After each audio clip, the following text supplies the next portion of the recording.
Hey guys, Leslie here from the 7 Wayfinders. My husband Chris and I are traveling the world with our 5 kids and have been gone over a year traveling full-time. Want to know how we do it? Check out our channel. Subscribe. You can see a lot of our experiences, some of our FAQs, as well as the good and the bad of traveling full-time. Today I wanted to talk to you about Airbnbs versus hotels when you're traveling internationally. We've now been international for 7 months, all of which has been in Asia.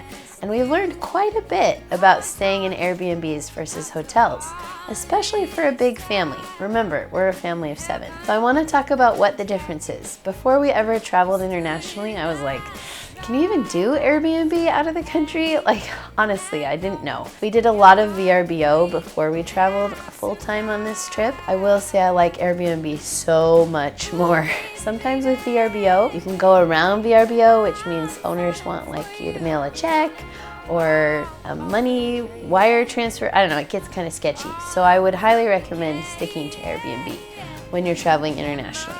Let's talk about some of the perks and the downsides of both. The first is obviously space. One of the biggest reasons that we stay mostly in Airbnbs internationally and at home is because of the space we can find for our family. We have to get at least 2 hotel rooms. Usually that's, of course, just your standard hotel room, right? So you have the room to sleep in, the bathroom, and that's it. My husband still works full-time at night, and so it's really tough when we have to stay in a hotel on a work night. Either I'm piling in with all 5 kids into one of those hotel rooms, or I'm putting in my earplugs and turning on my noisemaker in hopes that I can sleep through him talking. So space is a big one, and you're always going to get more space for your dollars in an Airbnb. Next, food. Food is a big deal when you have a big family like ours. We spend a lot of money on food, legitimately at least as much on food as we do on activities, if not way more. And we do a lot of activities. So the benefits of an Airbnb again are that you can cook in. This may or may not be a benefit actually when you're going on vacation, right? But even if you can just save money on breakfast or lunch, or vice versa, go out for breakfast and lunch because it's cheaper and cook a simple dinner in, you can save a lot of money. Usually an Airbnb is obviously going to be way better for storing food too. A lot of the hotels we've stayed in either have only a mini fridge with no freezer or no fridge or freezer at all. So that can make it really hard if you're trying to save money on your breakfast. We haven't had a ton of included breakfasts. Obviously if you go to a Western brand of hotel, they can include the breakfast sometimes. But as far as like strictly Asian hotels, not very common for them to include a breakfast. And if they do, it's going to be an Asian breakfast, which is really different than what you're expecting. So that can be a benefit to an Airbnb. The downside of a hotel is when we eat out all the time, we spend a lot of money, sometimes way more than we expect. So while it's really nice not to cook it all, unless you're going to an all-inclusive, that bill at the end of the week can really surprise you. Next, Wi-Fi. Since we are considered digital nomads, because we still work while we travel, Wi-Fi is a massive deal for us. Anytime we're booking an Airbnb, we're asking for a speed test on their Wi-Fi, we're making sure they have high-speed internet, and we've seen the gamut. I will say though, that almost 100% of the time, Airbnbs have provided better Wi-Fi for us than hotels. Hotels have been our worst Wi-Fi while we've been traveling over this last year. We've had some really sketchy times where you can't even pull up your email. It's bad. Chris has tried to work in the lobby. Chris has tried to work all over the place. That being said, it's not always perfect in an Airbnb either. Especially here in Japan, where they operate sometimes exclusively on a pocket Wi-Fi, which is basically Wi-Fi through a mobile carrier. That's not always great either. So I will say Airbnbs have been much, much better for Wi-Fi, but nothing's perfect. So make sure you do your research if you need to work while you're traveling internationally. Next, laundry. Something you don't even want to think about on your vacation, right? But something that still happens, especially if you're going out a lot with little kids and they're getting mega dirty, or if your kids get sick. Because let's be honest, when you travel, your kids stay up late, they're doing super fun things, and it's almost inevitable that one of you is going to get sick, and then it's going to spread through your whole family. That's not uncommon at all for us. So laundry is something you need to think about. Some hotels have a pretty good deal on laundry, but we, for the most part, have spent way too much money at hotels on laundry. Check out this awesome hack, though, that we found at a hotel in 𝗵𝗲𝗄𝗏. Sometimes you have to turn even the most mundane things into simple fun. And so, as you can see here, the most memorable days end with the dirtiest clothes. Unlimited laundry items, 1,000 baht per bag. So 1,000 baht's like 30 bucks. Okay, but how much did we spend last week? Oh, seriously, hotel laundry is like way expensive. At one place we had to spend like 500 bucks. It was a total fluke. Normally we just wash our own, but anyways.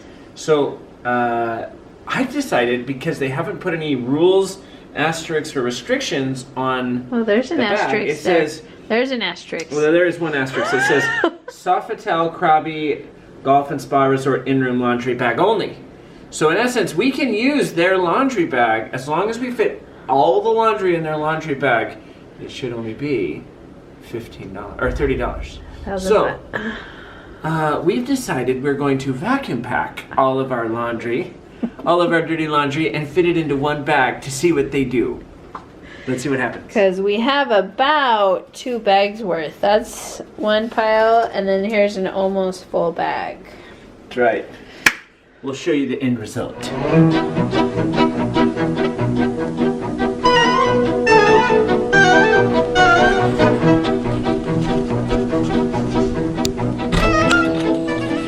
Good morning. How are you? Really good, and you? Good. Yeah, great. Thank you. Today evening now I return you. Yes. Thank you. you. Thank you very much. Yeah.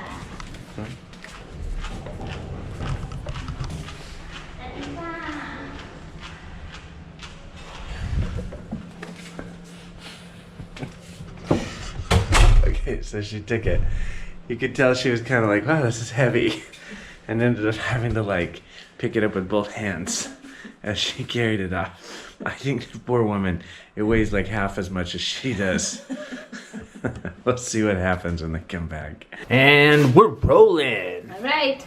The laundry lady came by today. Ooh. And I was like, oh, I don't know. Look at all these packages. Check that out. Lots of goodies here. I don't think we got the vacuum bag back. Oh, dang it. But Lost the vacuum bag. Success. Oh, Package. they only got it as 1,000. Nailed it. Nailed it. Woo! Saved us a lot of money. Parent victory. Parent hack. High five. In the future, if you're in Thailand though, honestly, just walk down the street and you can pay like 80 baht a kilo. We just wanted to hack this. Like 100 baht is $3. 275 a kilo. Am I the only one who has no idea how much a kilo is? It's a little more than half. It's 0.6 of a pound. All right. Why don't we just say that? Look, it's 2.7. It's $2.75 for 0.6 of a pound. That's easier. In an Airbnb, you often can find a washer and dryer, which is awesome. Even if you're just throwing in the underwear from the day before because you're flying tomorrow. That's awesome.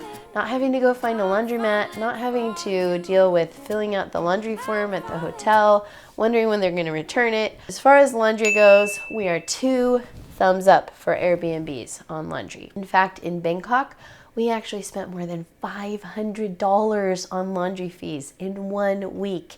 I had no idea. Of course, it's listed on the price sheet, but I thought, you know, these are like baby clothes and toddler underwear. Certainly they're not going to charge me full price for this. Well, that was my mistake.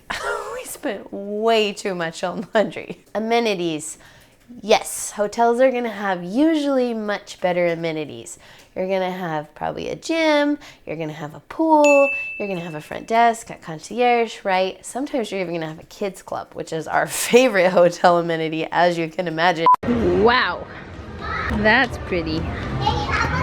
Welcome to paradise. Yay, they have a kids club? Definitely paradise. However, that's not always going to be the case. We've had some rockin' Airbnbs. Our condo in Bangkok had this most amazing pool. They would do your towel laundry for you, and it was on top of a grocery store and a mall. So the amenities were great. Cleaning, Another thing you don't want to think about when you're on vacation, and probably the biggest perk of being in a hotel, right? Daily cleaning service. It's amazing. You leave your room, you come back, and poof, those magic fairies have come in. Of course, I don't actually mean that. Tip your maid. But that's also one of the downsides of an Airbnb. My tips for that is put your kids to work. If you're traveling with kids, do a little daily chore thing. Someone's got dishes, someone's got sweeping, someone's wiping down the bathroom. You're good. We usually stay in our Airbnbs for a month or more, so we just make Saturdays cleaning day like we would at home. Hopefully you're not staying long enough or in your Airbnb enough to really worry about it, but in case you are, just put the kids to work. I will say that some Airbnb hosts offer cleaning. In Osaka, she actually sent cleaners once a week to our house, so the kids didn't even have to do their chores. They were thrilled. Some hosts are awesome about throwing in free cleanings if you're staying more than a week. Anyway, in some Asian countries especially, you can just hire a housekeeper. It's not actually that hard. You can ask around, but for us, we looked on a website to actually find a babysitter and found a combo of both. She was willing to be our house cleaner and our babysitter. She just didn't want to cook. She was awesome. So she came over, and for $5 an hour, we got both services. So depending on where you're going, that's way better than a hotel. They're gonna charge you American prices no matter where they are. So for $5 an hour versus maybe $25 an hour, Airbnb killed it. Legal restrictions. Governments of different cities and countries are cracking down on Airbnb for obvious reasons, right? They're worried that maybe you're taking away revenue from hotels, or hotels are lobbying against Airbnb. This is something that's not going to stop anytime soon. However, Airbnb is going strong, and we've seen it all through Asia. So that can be a downside to an Airbnb. We actually booked our Airbnb in Singapore, and it was canceled because they showed up to his Airbnb and cracked down on him, government officials. So that can be a downside and something to keep in mind. Maybe have a backup plan on where you're going. If you're traveling with a lot of little kids like us, life happens, things break. We're doing dishes and we break dishes sometimes. Life just happens, and sometimes a hotel can be a little more forgiving on this than an Airbnb host because it's their home. I totally get it. So keep that in mind if you're staying in an Airbnb. We have had to pay for repairs on some of the things that have just happened because we've got 5 little kids. Thankfully, they know we're coming with 5 little kids, so they're usually understanding. It's just that we have to do a make good. Hopefully this helps you when you're thinking about traveling internationally, especially with kids, and where to stay, because where you stay is usually your biggest cost. If you need any more tips and tricks, check out our channel, make sure to subscribe, and let us know what you'd like us to share. See you later.